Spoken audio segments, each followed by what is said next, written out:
Hello guys, હું આજે તમને બહુ ખુશ છું કારણ કે આજ શનિવાર છે અને આજે તમને અવંતી એટલે કે હનુમાન દાદાના આજે દર્શન પણ કરાવ્યા. તો હું ઘરે જવા માટે રિટર્ન થઈ ગયો હતો, પણ એક નજીકમાં એક મહાદેવનું ડુંગરા પર મંદિર છે.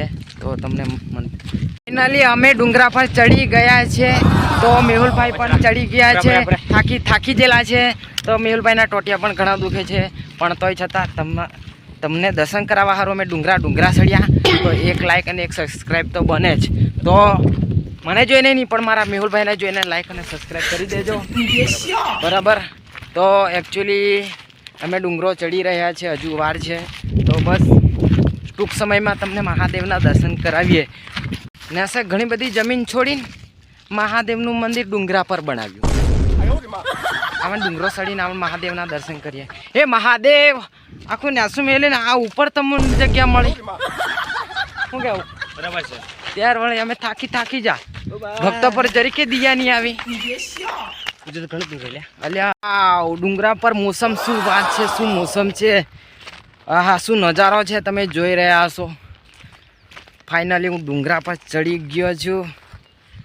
વાવ, શું મોસમ છે. તો હજુ મહાદેવના દર્શન કરવાના બાકી છે, પણ હું તમને દર્શન કરાવું પછી આપણે ડુંગરા પર. તો મેહુલભાઈ બે ત્રણ શબ્દ કહેશો. કેટલી ગરમી થાય છે તમને ડુંગરા પર ચડીને? કેવો અહેસાસ થાય છે મેહુલભાઈ? કેવો નજારો લાગે? નજારો ફૂલ એવું એમ ને? આમ કેમેરો લાવીને ફોટા પાડવા થાય કે નહીં? હા હા હા, સાચી વાત. હા, મને જ એમ થાય છે. તો મેહુલભાઈને પણ ડુંગરા પર ચડીને બહુ મજા આવી અને મને પણ ખૂબ મજા આવી. પણ એકચ્યુઅલી અમારા ટાટિયા દુખી ગયા. માલિશ કરાવવું પડશે. હવે ઘરે જઈને બૈરાજ નથી, પણ જાતે માલિશ કરવા પડશે અમારે.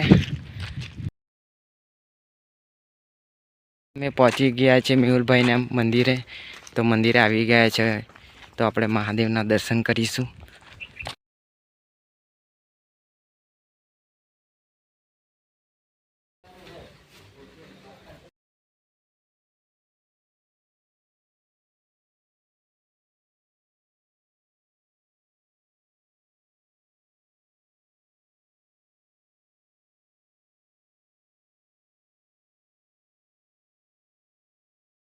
ચડી રહ્યા છે.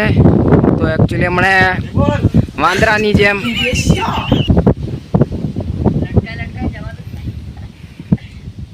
ભાઈ હેકી રહ્યા છે. તો મેહુલભાઈ તમને હેકીને કેવું લાગે?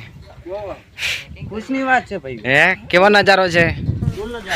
ખતરનાક ને? વેરી ખતરનાક. ડેન્જર એમ કે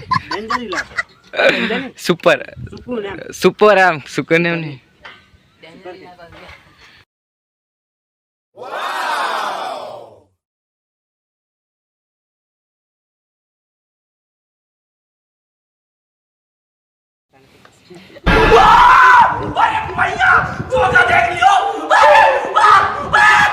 ये सब क्या देखना पड़ रहा है?